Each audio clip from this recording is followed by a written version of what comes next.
اللهم صل على سيدنا ومولانا محمد وعلى آل سيدنا ومولانا محمد كما تحب وترضى له. بسم الله الرحمن الرحيم. عن أبي بن كعب رضي الله تعالى عنه وعن كل الصحابة أجمعين قال: قلت يا رسول الله صلى الله عليه وسلم إني أقصر الصلاة عليك فكم أجعل لك من صلاتي؟ فقال ما شئت. قلت الربع. قال ما شئت فإن زدت فهو خير لك. قلت النصف. قال ما شئت فإن زدت فهو خير لك. قلت فالثلثين. قال ما شئت فإن زدت فهو خير لك. قلت أجعل لك صلاتي كلها. قال إذن تكفى همك ويكفر لك ذنبك. رواہ الترمذی او کما قال علیہ الصلاۃ والسلام. عزیز سامعین، فضائل درود شریف کی اس مجلس میں حضور نبی مکرم صلی اللہ علیہ وسلم کا ایک فرمان عالی شان نقل کیا ہے. راوی حضرت ابی بن کعب رضی اللہ تعالی عنہ ہے. امام ترمذی رحمۃ اللہ علیہ نے اس روایت کو نقل کیا ہے. حضرت ابی بن کعب رضی اللہ تعالی عنہ نے عرض کیا: یا رسول اللہ صلی اللہ علیہ وسلم، میں آپ صلی اللہ علیہ وسلم پر درود شریف کثرت سے بھیجنا چاہتا ہوں، تو اس کی مقدار اپنے اوقات دعا میں کتنی مقرر کروں؟ حضور اقدس صلی اللہ علیہ وسلم نے ارشاد فرمایا: جتنا تیرا جی چاہے. حضرت ابی بن کعب رضی اللہ تعالی عنہ فرماتے ہیں، میں نے عرض کیا: یا رسول اللہ صلی اللہ علیہ وسلم، 1/4 یعنی دعا کا 1/4. حضور صلی اللہ علیہ وسلم نے فرمایا: تجھے اختیار ہے، اور اگر اس پر بڑھا دے تو تیرے لیے بہتر ہے. تو میں نے عرض کیا: نصف کر دوں، آدھا؟ حضور صلی اللہ علیہ وسلم نے فرمایا: تجھے اختیار ہے، اور اگر بڑھا دے تو تیرے لیے زیادہ بہتر ہے. میں نے عرض کیا: 2/3 کر دوں؟ حضور صلی اللہ علیہ وسلم نے ارشاد فرمایا: تجھے اختیار ہے، اور اگر اس سے بڑھا دے تو تیرے لیے زیادہ بہتر ہے. میں نے عرض کیا: یا رسول اللہ صلی اللہ علیہ وسلم، پھر میں اپنے سارے وقت کو آپ صلی اللہ علیہ وسلم کے درود کے لیے مقرر کرتا ہوں. حضور اقدس صلی اللہ علیہ وسلم نے ارشاد فرمایا: تو اس صورت میں تیرے ساری فکروں کی کفایت کی جائے گی، اور تیرے گناہ بھی معاف کر دیے جائیں گے. یعنی اگر سارے دعا کا وقت درود شریف پڑھتے رہو، کچھ اور نہ مانگو، بس درود شریف پڑھتے رہو، تو آپ صلی اللہ علیہ وسلم نے فرمایا: اس صورت میں تیرے سارے فکروں کی کفایت کی جائے گی، اور تیرے گناہ بھی معاف کر دیے جائیں گے. حضرت شیخ الحدیث مولانا زکریا صاحب رحمۃ اللہ علیہ فائدہ میں نقل فرماتے ہیں، مطلب تو واضح ہے، وہ یہ کہ میں نے کچھ وقت اپنے لیے دعاؤں کا مقرر کر رکھا ہے، اور چاہتا یہ ہوں کہ درود شریف کثرت سے پڑھا کروں. تو آپ اس معین وقت میں سے درود شریف کے لیے کتنا وقت تجویز کرو؟ اپنے اس وقت میں سے کتنا وقت درود شریف کے لیے تجویز کروں؟ مثلا میں نے اپنے اوراد و وظائف کے لیے 2 گھنٹے مقرر کر رکھے ہیں، تو اس میں سے کتنا وقت درود شریف کے لیے تجویز کرو؟ علامہ سخاوی رحمۃ اللہ علیہ نے امام احمد رحمۃ اللہ علیہ کی ایک روایت سے نقل کیا ہے کہ ایک آدمی نے عرض کیا: یا رسول اللہ صلی اللہ علیہ وسلم، اگر میں اپنے سارے وقت کو آپ پر درود کے لیے مقرر کر دوں تو کیسا ہے؟ حضور صلی اللہ علیہ وسلم نے فرمایا: ایسی صورت میں اللہ جل جلالہ عما نوالہ تیرے دنیا اور آخرت کے سارے فکروں کی کفایت فرمائیں گے. علامہ سخاوی رحمۃ اللہ علیہ نے متعدد صحابہ رضی اللہ عنہم سے اسی قسم کا مضمون نقل کیا ہے. اس میں کوئی اشکال نہیں ہے، متعدد صحابہ اکرام رضی اللہ عنہم نے اس قسم کی درخواستیں کی ہوں.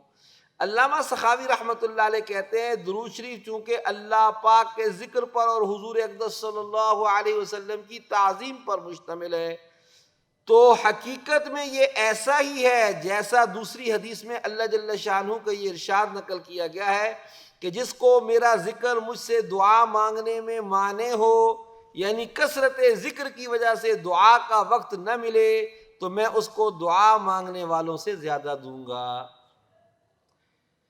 صاحب مظاہر حق نے لکھا ہے کہ سبب اس کا یہ ہے کہ جب بندہ اپنی طلب اور رغبت کو اللہ پاک کی پسندیدہ چیز میں کرتا ہے اور اللہ تعالیٰ کی رضا کو مقدم رکھتا ہے اپنے مطالب پر، تو وہ یعنی اپنے مطالب پر اللہ پاک کی رضا کو مقدم رکھتا ہے، تو اللہ تعالیٰ پھر اس کی کفایت فرماتے ہیں۔ اس کے سبب مہمات کی اس کی کفایت کی جاتی ہے۔ فرمایا من کان للہ کان اللہ لہ، جو اللہ کا ہو رہتا ہے وہ کفایت کرتا ہے اس کو۔ جو شخص جب شیخ بزرگوار عبد الوہاب متقی رحمۃ اللہ علیہ نے اس مسکین کو یعنی شیخ عبد الحق کو واسطے زیارت مدینہ منورہ کی رخصت کیا، فرمایا کہ جانو اور آگاہ ہو کہ نہیں ہے اس راہ میں کوئی عبادت بعد ادائے فرض کے معنی درود کے اوپر۔ سید کائنات صلی اللہ علیہ وسلم کی چاہیے کہ تمام اوقات اپنے کو اس میں صرف کرنا، یعنی مدینہ منورہ کی حاضری میں فرضوں کے بعد بس سب سے بڑا عمل درود شریف کی۔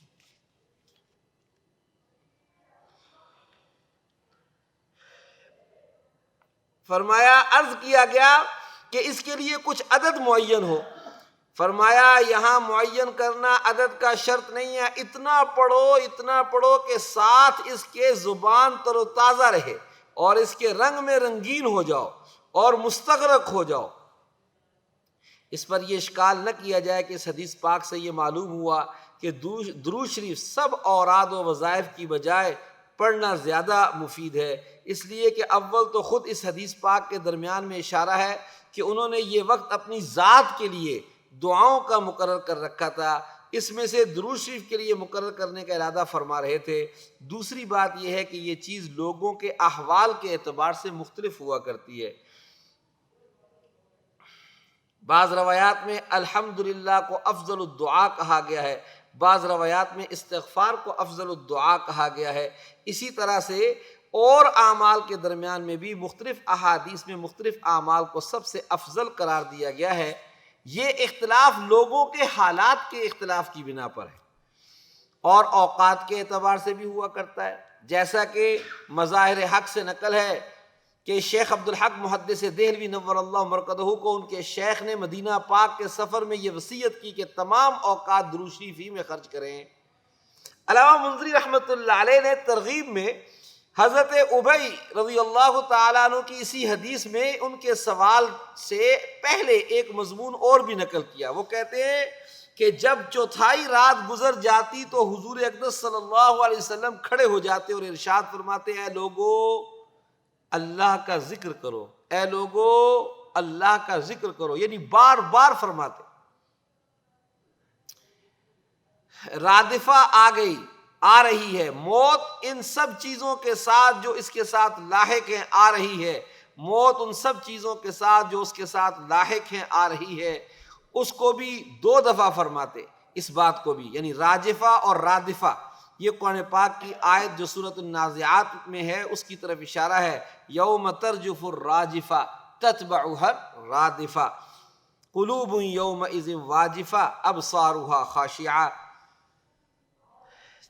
چند چیزوں کی قسم کھا کر اللہ تعالیٰ کا ارشاد ہے قیامت ضرور آئے گی جس دن ہلا دینے والی چیز سب کو ہلا ڈالے گی۔ اس سے مراد پہلا سور ہے، اس کے بعد ایک پیچھے آنے والی چیز آئے گی، اس سے مراد دوسرا سور ہے، سور میں جو پھونکنا ہے وہ۔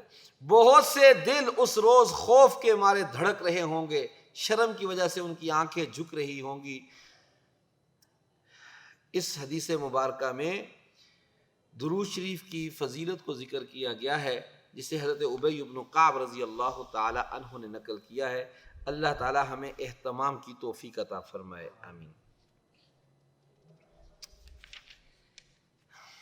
2 قصے نقل کرتے ہیں مختصر سے، یہ بھی درود شریف کے باب میں بہت ضروری ہیں۔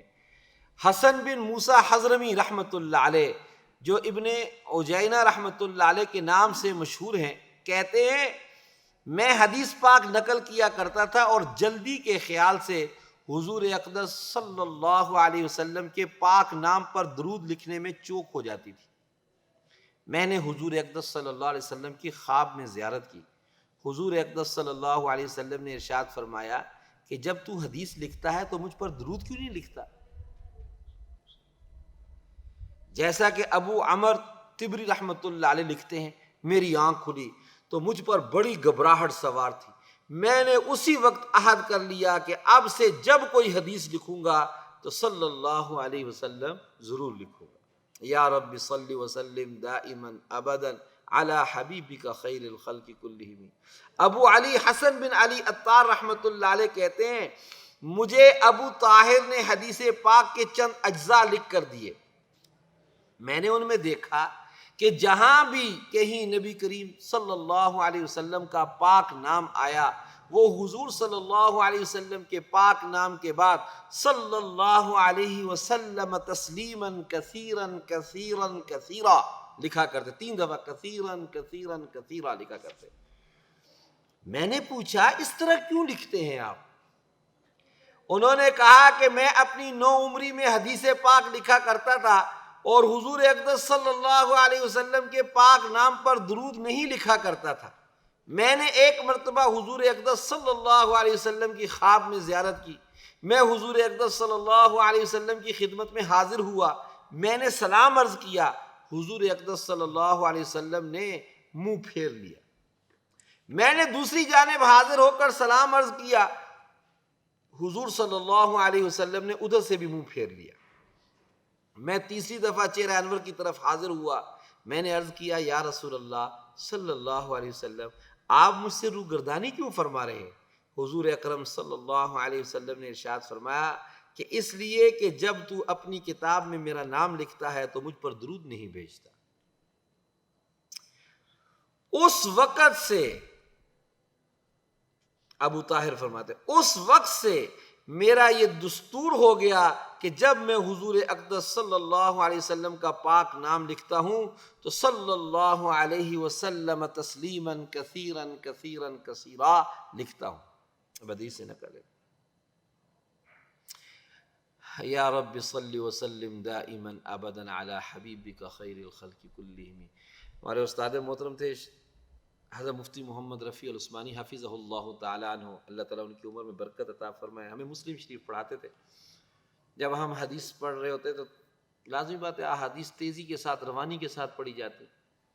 کوئی طالب علم قال رسول اللہ کے بعد اگر صلی اللہ علیہ وسلم جلدی سے پڑھتا نا فرمایا کرتے اتنی جلدی کرنے کی کیا ضرورت ہے، اس کو تو آرام سے پڑھو صلی اللہ علیہ وسلم، یعنی پورے اہتمام کے ساتھ پڑھو. وہ ان کے گھنٹے میں اس بات کا بڑا اہتمام کیا جاتا تھا اور تمام اساتذہ اس کا کرتے تھے. لیکن استاد جی کو اللہ تعالیٰ نے بڑا ذوق عطا فرمایا ساری تیزی یہیں پر کر دی. حضور صلی اللہ علیہ وسلم کے نام نامی کے بعد درود و سلام بڑے اہتمام کے ساتھ کہا کرو، اہتمام کے ساتھ اس چیز کو اختیار کیا کرو.